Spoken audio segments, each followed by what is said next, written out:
अस्सलामुअलैकुम students, this is हीरा। आज हम जो अपने अकाउंटिंग के लेक्चर में डिस्कस करेंगे वो है ऑनर इक्विटीज़, जिसे हम कैपिटल के नाम से भी जानते हैं। ये भी हमारा हेड्स ऑफ अकाउंट है। प्रीवियस लेक्चर में हमने हेड्स ऑफ अकाउंट्स के बारे में थोड़ा सा डिस्कस किया था, जिसमें से हमने एसेट और लायबिलिटी के बारे में तो डिस्कस कर लिया था, लेकिन अब हम मज़ीद अपने हेड्स ऑफ अकाउंट के बारे में डिस्कस करेंगे। हेड्स ऑफ अकाउंट हमारे 5 होते हैं। बेसिकली ये अकाउंटिंग की चीज़ें होती हैं जिन्हें हमें जानना बहुत ज़रूरी है। जब तक कि हम इसे अंडरस्टैंड नहीं कर लेते तो हमारे लिए अकाउंटिंग करना बहुत मुश्किल हो जाएगा। तो हेड्स ऑफ अकाउंट हमारे 5 होते हैं: एसेट, लायबिलिटी, ऑनर इक्विटी जिसे हम कैपिटल के नाम से भी जानते हैं, एक्सपेंस, रेवेन्यू जिसे हम इनकम के नाम से भी जानते हैं। प्रीवियस लेक्चर में हमने एसेट और लायबिलिटी के बारे में तो समझ लिया था बेसिकली एसेट और लायबिलिटी क्या होते हैं। आज के वीडियो में हम ऑनर इक्विटी जिसे हम कैपिटल भी कहते हैं उसके बारे में जानेंगे। बेसिकली ये होता क्या है।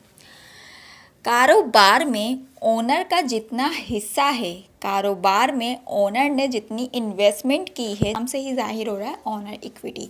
यानी कारोबार में ओनर का जितना हिस्सा लगा हुआ है, जितना कारोबार में ओनर ने इन्वेस्ट किया है, उसी को हम कैपिटल या ऑनर इक्विटी कहते हैं।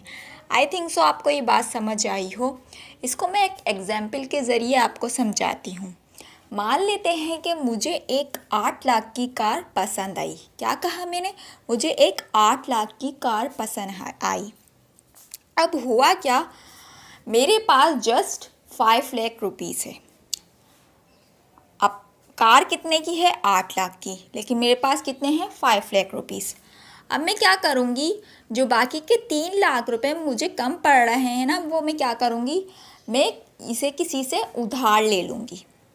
यानी मैं अपने दोस्त से उधार ले लूँगी और उससे कहूँगी कि मैं इन फ्यूचर आपको ये पैसा, जो 3 लाख रुपए आप मुझे उधार देंगे, उसे मैं इन फ्यूचर आपको पे कर दूँगी। 8 लाख की कार है, मेरा एक दोस्त है, मान लेते जिसका नाम ए है, उससे मैंने क्या 3 लाख रुपए रिसीव किए, यानी उधार के तौर पर लिए, उधार लिया, और 5 लाख रुपए मैंने खुद से इन्वेस्ट किए।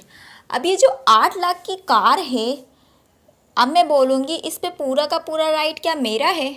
तो आप यकीनन बोलेंगे नहीं, इस पे पूरा राइट आपका नहीं है, क्योंकि ये कार 8 लाख की है, लेकिन जस्ट मैंने, यानी मेरा नाम बी है और मैंने जस्ट कितने पैसे इन्वेस्ट किए इस कार में? जस्ट मैंने कितने पैसे इस कार में इन्वेस्ट किए? 5 लाख रुपीज़। 3 लाख रुपए मैंने क्या किया है, अपने दोस्त से उधार लिए हैं। अब जब उधार लिए तो जाहिर सी बात है उसे देना भी तो पड़ेगा ना। तो मैं क्या करूँगी, अभी जो कार है ना, इस पे मेरा पूरा राइट नहीं है, कंट्रोल तो मेरा पूरा है, यानी मैं जैसे चाहूँ इस कार को कंट्रोल, यानी अपने हिसाब से जैसे चाहूँ इस्तेमाल तो कर सकती हूँ, लेकिन पूरा राइट मेरा नहीं है इस पर, जब तक कि मैं ये 3 लाख रुपए अपने दोस्त को अदा नहीं कर देती, तब तक 3 लाख का राइट मेरा इस कार पर नहीं है। अब अगर मैं उसको उधार वापस नहीं दे पाई तो मेरा जो दोस्त है वो मुझसे कहेगा कि ये कार पूरी की पूरी तुम्हारी नहीं है, इस कार पर मेरा भी कुछ हक है, राइट है। तो जब तक मुझे मेरा पैसा आप वापस नहीं कर देते, तब तक के इस कार पर कुछ हक मेरा भी है। आई थिंक सो आपको ये बात समझ आ रही हो। अब इसको मैं अकाउंटिंग के पर्सपेक्टिव से समझाती हूँ कि अकाउंटिंग में ये एग्जाम्पल किस तरीके से यूज़ हो सकती है। अब देख लेते हैं, मेरा एक कारोबार है, उसमें 5 लाख के एसेट लगे हुए हैं। क्या कहा मैंने? मेरा एक कारोबार है, उस पर 5 लाख के एसेट लगे हुए हैं। मैंने एसेट के बारे में आपको क्या समझाया था कि आपका कारोबार जिस भी नौयत का होगा उसमें इस तरीके के ही एसेट इस्तेमाल किए जाते हैं।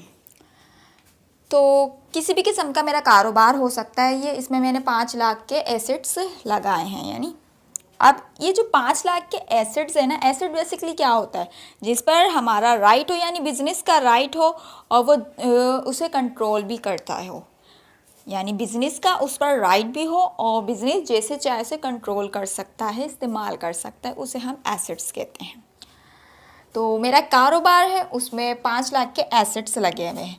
अब ये जो 5 लाख के एसेट्स लगे हुए हैं ना, उसमें जो है ओनर है ना, जो यानी मैं अपने आप को ओनर मानती हूँ कि मेरा ये कारोबार है और मैं इसकी ओनर हूँ, और मैंने इसमें जो इस कारोबार में जो पैसा लगाया है ना, इन्वेस्टमेंट की है, वो कितनी लगाई, यानी मैंने 3 लाख के एसेट्स इस कारोबार में लगाया। वो एसेट्स कैश की फॉर्म में भी हो सकते हैं, किसी चीज़ की फॉर्म में भी हो सकते हैं, ये कारोबार की नौयत पर डिपेंड करते हैं।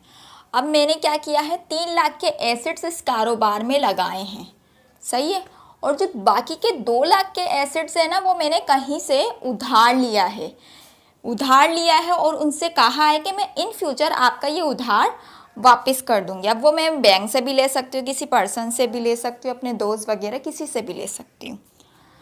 तो वो हमारी क्या कहलाएगी, लायबिलिटी कहलाएगी। यानी कारोबार के सर पर ये जिम्मेदारी है ना, जो उसे अदा करनी है। 3 लाख रुपए तो ओनर के हैं। अब ये जो 2 लाख रुपए हैं ना, ये बाहर वालों के, यानी बाहर वालों से मुराद ये हमने उधार लिया है। अब जब उधार लिया है तो जाहिर सी बात है उसे अदा भी तो करना होगा ना। तो 2 लाख रुपए हमारे लायबिलिटी है। अब एसेट तो हमारे कारोबार में 5 लाख के लगे, लेकिन उसमें ओनर का जो हिस्सा है ना, उसे हम कैपिटल या ओनर इक्विटी के नाम से जानते हैं। और जो बाहर वालों का हिस्सा है, यानी बाहर वालों से जो हमने लेकर इस कारोबार में लगाया है, उसे हम लायबिलिटी कहते हैं। अब ये कारोबार की जिम्मेदारी है, इसलिए हम इसको लायबिलिटी कहेंगे। और ओनर इक्विटी यानी ओनर का हिस्सा है। आई थिंक सो आपको ये एसेट, लायबिलिटी और ओनर इक्विटी समझ आई हो। अच्छा, कैपिटल के अलावा भी एक और चीज़ होती है जिसे हम ड्राइंग के नाम से जानते हैं। बेसिकली ड्राइंग क्या होती है, ड्राइंग होती है यानी ओनर अपने पर्सनल यूज़ के लिए कारोबार से कुछ पैसा जो विड्रॉ करता है, उसे हम ड्राइंग कहते हैं। क्या कहा मैंने, ओनर अपने पर्सनल यूज़ के लिए कुछ पैसा कारोबार से विड्रॉ करता है, यानी निकलवाता है। ज़ाती इस्तेमाल के लिए कुछ पैसा कारोबार से निकलवाता है, विड्रॉ करता है, उसे हम क्या कहते हैं, ड्राइंग कहते हैं। ये बेसिकली कैपिटल का कॉन्ट्रा अकाउंट है। कॉन्ट्रा मीन्स उलट अकाउंट है, उलट अकाउंट है, रिवर्स अकाउंट है। हमारा कैपिटल इंक्रीज होता है यानी बढ़ता है, तो हम उसे कहाँ रिकॉर्ड करते हैं, क्रेडिट साइड पर। और जब भी डिक्रीज़ होता है यानी कम होता है, तो हम उसे कहाँ रिकॉर्ड करते हैं, डेबिट साइड पर। लेकिन ये कॉन्ट्रा अकाउंट है, उलट अकाउंट है। अब इसमें होता क्या है कि जब भी हमारी जो ड्राइंग है वो इंक्रीज़ होगी यानी बढ़ेगी, तो हम उसे कहाँ रिकॉर्ड करेंगे, डेबिट साइड पर। और जब भी डिक्रीज़ होगी यानी कम होगी, तो हम उसे कहाँ रिकॉर्ड करेंगे, क्रेडिट साइड पर। यानी जहाँ पर हमारे एसेट और एक्सपेंस इंक्रीज़ होते हैं तो डेबिट साइड पर रिकॉर्ड किया जाता है, वैसी ड्राइंग को भी डेबिट साइड पर रिकॉर्ड किया जाएगा जब वो इंक्रीज़ होगी। इसी के अलावा जब हमारे एसेट और एक्सपेंस डिक्रीज़ होते हैं यानी कम होते हैं, तो हम उसको क्रेडिट साइड पर रिकॉर्ड करते हैं। इसी तरह हमारी जो ड्राइंग है वो भी जब कम होगी, डिक्रीज़ होगी, तो हम उसको कहाँ रिकॉर्ड करेंगे, क्रेडिट साइड पर।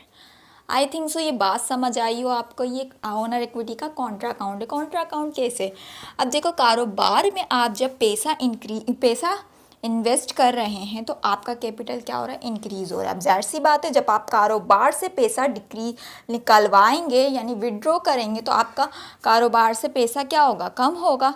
तो इसी वजह से ये इसका कॉन्ट्रा अकाउंट है। अभी आपको थोड़ी थोड़ी बात मेरी समझ आ रही होगी, लेकिन कुछ बातें मेरी अभी समझ नहीं आ रही होगी, क्योंकि आप फर्स्ट टाइम अकाउंटिंग पढ़ रहे हैं, तो पॉसिबिलिटी है कि आपको कुछ बातें मेरी समझ ना आए। लेकिन जैसे जैसे आप आगे अकाउंटिंग करते जाएंगे तो आपको मेरी सारी बातें वाज़ेह होती नज़र आएंगी। तो आई थिंक सो आपको ये लेक्चर अच्छा लगा हो, पसंद आया हो। मिलते हैं हम अपनी नेक्स्ट वीडियो में एक्सपेंस के साथ। जब तक के लिए टेक केयर, अल्लाह हाफिज़।